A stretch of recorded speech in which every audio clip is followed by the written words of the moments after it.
استقامت کی ایک اور تصویر جو ہے وہ بتائی گئی ہے، الذین استجابوا للہ والرسول من بعد ما اصابهم القرح۔ یہ غزوہ احد میں کہتے ہیں کہ 70 جنازے اٹھے مسلمانوں کے، بہت بڑا تو نہیں ہے مدینہ، اس مدینہ میں 70 گھروں میں کوہرام مچا ہوا، اور خود یعنی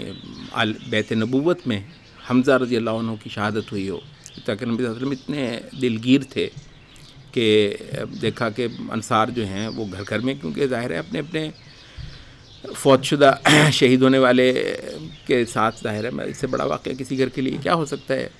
تو انصار کے سارے گھر جو ہیں وہ اپنے اپنے شہید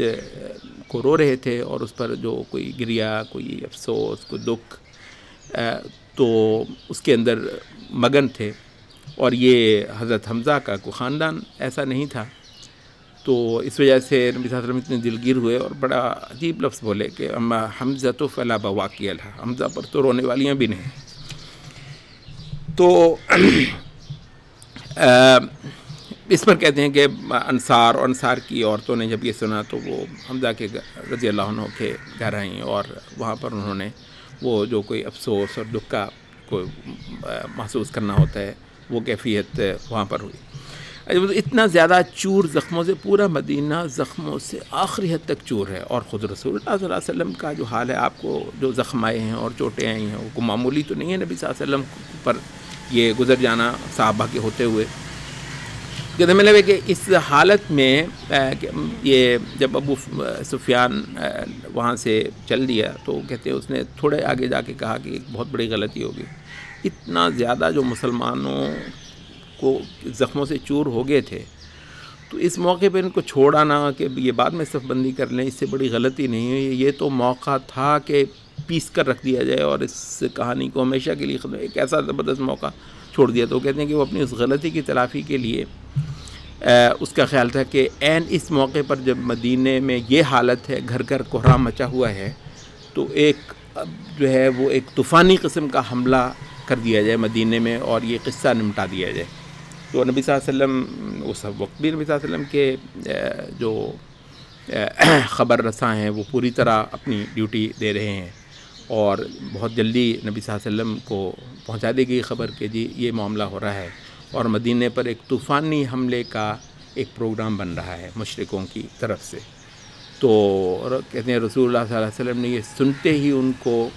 جو ہے وہ پیغام دینے کے لیے کہ ہم ہارے نہیں، سبحان اللہ، یعنی ہار ماننا مسلمان کے مطلب شایان نشان نہیں، نبی صلی اللہ علیہ وسلم کی تعلیم ہے یہ، یعنی اس موقع پہ بھی کہتے ہار نہیں ماننی ہے، اور کہنے لگے کہ جو بھی جس بھی ہم حالت میں ہیں، اسی حالت میں اتنے سارے گھر میں جو مطلب ہے یہ جنازے اٹھے ہوئے ہیں، سارا رو رہا ہے مدینہ، اسی حالت میں ہم نے ہتھیار اٹھانے اور نکلنے۔ تو کہتے ہیں کہ رسول اللہ صلی اللہ علیہ وسلم جو ہیں وہ صحابہ کو لے کر تو نکلے کہ تم کو مدینے پہ حملہ نہیں کرنے دینے والے ہم، اور انشاءاللہ ہم مقابلہ کریں گے تمہارا۔ تو کہتے ہیں ایک مقام حمراء الاسد، تو نبی صلی اللہ علیہ وسلم بہت تیز پیش قدمی کرتے ہوئے کہ ہم ان کو راستے میں لیں گے، حمراء الاسد تک چلے گئے۔ تو کہتے ہیں ان کی بھی ظاہر ہے کہ وہ جنگ میں تھے، خبر رسانی ان کی بھی تھی، ان کو جیسے ہی علم ہوا مطلب وہ بالکل حیران ہو کر مطلب ناقابل یقین تک کہ اس حال میں مسلمان پھر اٹھ کھڑا ہوتا ہے، یعنی ایسی چوٹ پڑنے کے بعد بھی پھر کھڑا ہوتا ہے اٹھ کے، اور جو گویا ان کے ساتھ کچھ ہوا ہی نہیں۔ تو ان کو جب یہ مسلمانوں کے یہ تیور نظر آئے تو ان کا سارا ارادہ ہی بدل گیا، اور یہ جنگ ہونے سے، اور اس کو بھی باقاعدہ غزوات میں ہی گنا اہل سیر نے، غزوہ حمراء الاسد۔ اور جب وہاں تک گئے نبی صلی اللہ علیہ وسلم، اور پھر جب مشرکین پلٹ گئے تو اب جو ہیں کامران، اب اس سے البتہ ہوا کیا کہ مطلب ویسے سبحان اللہ اگر یہ واقعہ نہ ہوتا تو ایک اتنی بڑی جو ایک چوٹ پڑی تھی مسلمانوں پہ، اس کا کچھ نفسیاتی اثر بڑی دیر تک مسلمانوں پہ رہتا، تو وہ سارا اثر اللہ نے زائل کر دیا اس بہادری کی وجہ سے، اور اس ہمت کی وجہ سے، اور ایسا انیشیٹو لینے کی وجہ سے، اور مسلمان جو ہیں وہ بہت بڑے حوصلوں کے ساتھ جو ہیں وہ پھر وہاں سے واپس آئے۔ اس پہ جو ہے نا وہ یہ آیت اتری ہے، یہ الذین استجابوا للہ والرسول من بعد ما اصابهم القرح، جب چوٹوں سے وہ ادموئے ہوئے پڑے تھے، ایسے ایسے زخم کھائے پڑے تھے، پھر بھی انہوں نے اللہ اور اس کے رسول کی آواز پر لبیک کہی۔ تو ایسوں کے لیے ہے بہت بڑا اجر، اور یہ ہیں الذین قال لهم الناس، یہ حوصلہ، جرت، بہادری، بھروسہ اللہ پہ، مطلب یہ، ورنہ یہ ہے کہ دنیاوی اسباب تو پھر ایسے ہی تھے کہ ڈر ڈر کے مسلمانوں کا جو ہے وہ حال برا ہو جاتا ہے۔ بہت کمال مقام ہے یہ، اور کہتے ہیں کہ یہ توحید کا بہت بڑا مقام ہے۔ الذین قال لهم الناس، وہ لوگ کہ جن کو لوگوں نے آ کر کہا، ان الناس قد جمعوا لکم، سارے دنیا تمہارے خلاف اکٹھی ہو گئی ہے، فخشوہم، ڈرو، فزادہم ایمانا، الٹا ان کا ایمان اور بڑھا، وقالوا حسبنا اللہ ونعم الوکیل۔ یہ جو ہے نا یہ ہے کہ یہ باقاعدہ توحید کا ایک کلمہ ہے، حسبنا اللہ ونعم الوکیل، اللہ ہمارے لیے کافی ہے، ونعم الوکیل، اور بہت اعلیٰ کارساز ہے۔ وکیل اس کے کہتے ہیں کہ ایک کام اس کو سونپ دیا جائے، میرا نہیں، میں نے نہیں، تو نے کر کے دینا ہے۔ یہ وکیل اسی کو کہتے ہیں نا، توکیل اسی کو کہتے ہیں، اٹارنی اسی کو کہتے ہیں، کہ مطلب کام میرا ہے، کر کے تو نے دینا ہے۔ تو ونعم الوکیل، کیا ہی اعلیٰ وکیل ہے، کیا ہی اعلیٰ کارساز ہے۔ تو جب انہوں نے یہ دیکھ لیا آسمان کی آنکھ نے، فانقلبوا بنعمت من اللہ، تب وہ اللہ کی نعمتوں کے ساتھ جو ہے وہ لیس ہو کر وہاں سے پلٹے، وفضل، اور فضل کے ساتھ، لم یمسسہم سوء، ان کا پھر کوئی بال بھی نہیں بگڑا، واتبعوا رضوان اللہ، اور اللہ تعالیٰ کی خوشنودی کو جو ہے وہ اس کے پیروکاری کا جو شرف تھا وہ بھی ان کو حاصل ہو گیا۔ واللہ ذو فضل عظیم، اللہ بہت ہی بڑے فضل والا ہے۔ وہ اس کی مرضی ہوتی ہے کہ کتنی اس نے آزمائش کرنی ہے، لیکن اس کی آزمائش میں جیسے ہی مسلمان جو ہے وہ ثابت قدمی کا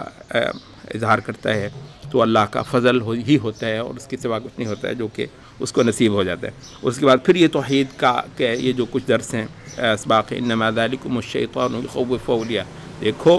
یہ شیطان ہے جو تم کو اپنے اولیاء سے، اپنے جتھوں سے ڈراتا ہے، فلا تخافوہم، نہیں ڈرنا تم نے ان سے، وخافون، صرف مجھ سے ڈرنا، ان کنتم مؤمنین، اس کو ایمان کی شرط بنا دی ہے، اگر تم مومن ہو تو ڈرنا نہیں ہے ان سے، کافروں سے۔ مطلب یہ وہ جو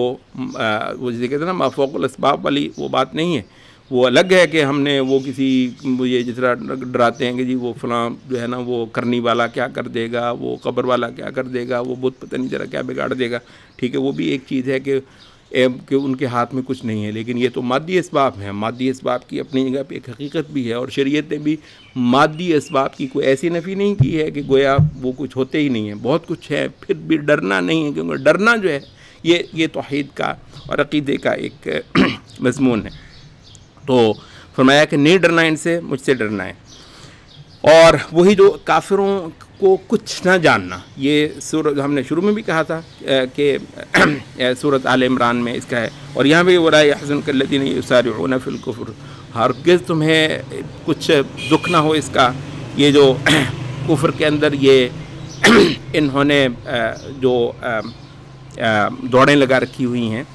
انہم لن یضر اللہ شیئا، اللہ تعالیٰ کا یہ کچھ نہیں بگاڑیں گے، یرید اللہ الا یجعل لهم حظا فی الآخرہ، اللہ تعالیٰ بس ان کو آخرت میں خالی رکھنا چاہتا ہے، اس وجہ سے اس جہان میں ان کے کو یہ ساری جو ہے یہ مواقع دے رہا ہے کہ یہ اپنی آخرت کو بگاڑنے کے یہ تمام اسباب کر لیں۔ ان الذین اشتروا الکفر بالایمان لن یضر اللہ شیئا، اچھا وہ جو کفر کو خریدتے ہیں ایمان کے بدلے، جو منافقین ہیں، وہ بھی اللہ تعالیٰ کا کچھ نہیں بگاڑ سکتے۔ وَلَا يَحْسَبَنَّ الَّذِينَ كَفَرُوا أَنَّمَا نُمْلِي لَهُمْ خَيْرٌ لِأَنفُسِهِمْ، اور ہرگز کافر بھی نہ سمجھیں یہ جو ہم مہلت دیے چلے جا رہے ہیں نا کہ یہ پتہ نہیں ان کے لیے کتنی بھلی ہے، انما نملی لهم لیزدادوا اثما، یہ مہلت صرف اس وجہ سے ہے کہ اپنے گناہ اتنے کافی اکٹھے کر لیں جو ان کے لیے وَلَهُمْ عَذَابٌ مُّهِينٌ، ایک رسوا کر دینے والے عذاب کا استحقاق ان کے لیے ہو جائے۔ تو یہ آپ دیکھتے ہیں کہ ایک تسلسل کے ساتھ اور اختتام تک جاتے ہوئے یہ استقامت، ثبات، ڈٹنا، پرواہ نہ کرنا، یہ جانی جسے کہتے ہیں نا، یہ بازی جان کی بازی، مطلب یہ ایمان کی بازی ہے ہی دنیا جیتنے کے لیے نہیں ہے، ایمان کی بازی ہے ہی آخرت پانے کے لیے۔ وہ دنیا چلی جائے گی تو پتہ نہیں کیا ہوگا، کافر ڈرے اس سے، کیونکہ اس کی ہے ہی یہ دنیا، مطلب میری تو یہ دنیا چلی جائے گی، اور اگر وہ اللہ کے لیے ہو اور وہ اللہ کے دین پر اور اس کی شریعت کی حدوں کے اندر رہتے ہوئے ہو، تو اس سے بڑی کوئی چیز نہیں، کیونکہ آخرت ملنے کی یہ اعلیٰ ترین صورت تھی جو اللہ نے میرے لیے دستیاب کروائی ہے۔ ہمارے پاس وقت ہوتا ہے تو ہم اس کا ایک آخری مضمون اور بھی کرتے، لیکن اللہ کرے گا اس مضمون کو ہم کسی اور جگہ پہ، لیکن بہت خوبصورت مضمون ہے اس کے صورت کے اختتام پہ، ان فی خلق السماوات والارض واختلاف اللیل والنہار لآیات لأولی الالباب۔ یہ تو تفکر اور تدبر کی جو عبادت ہے، عبداللہ ابن مبارک کہتے ہیں کہ جو عبادت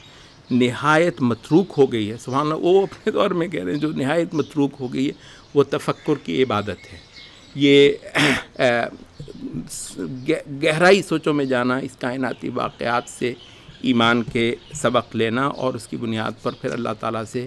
مناجاتیں کرنے کے اندر جو ایک چاشنی آتی ہے اور جو ایک لطف آتا ہے، اور اس کے بعد پھر جو ایک داعیہ پیدا ہوتا ہے جہاد کا، اور اس دعا سے بھی اور اس مناجات سے بھی جو جہاد کا ایک داعیہ، اس کائنات میں اور سورج اور چاند اور رات اور دن اور یہ ساری جو اللہ کی نشانیاں ہیں، ان سے بھی جو عبادت کا مادہ نکلوایا ہے قرآن مجید کے اس مقام میں، اس کو آخری حد تک جہاد میں ڈھالا ہے۔ فالذین ہاجروا واخرجوا من دیارہم وأوذوا فی سبیلی وقاتلوا وقتلوا، تو یہ پھر میدانوں میں جاتا ہے، یہ ایمان پھر جو میدانوں میں جو لے کر چلا جاتا ہے تو ان کے لیے انشاءاللہ العزیز میری جنت ہے، اور ان کے لیے ہے ہی حسن الثواب۔ تو لیکن یہ ہے کہ اس مضمون کو ظاہر ہے ہم پوری وسعت کے ساتھ نہیں بیان کر سکے۔ اللہ تعالی ہمیں اس آیت کا جو آخری سبق ہے اس پر ثابت قدم رہنے کی، یا ایھا الذین آمنوا اصبروا، ایمان والو صبر کرنا، وصابروا پامردی دکھانا، ورابطوا اور مورچہ زن رہنا۔ اس صورت کا جو آخری جو آیت ہے اور آخری جو سبق ہے، مورچہ ذہن رہنا، واتقوا اللہ، اور اللہ سے ڈرتے رہنا، لعلکم تفلحون، بہت امکان ہے کہ تم کو کامیابی مل جائے۔ قولوا قولی ھذا واستغفر اللہ۔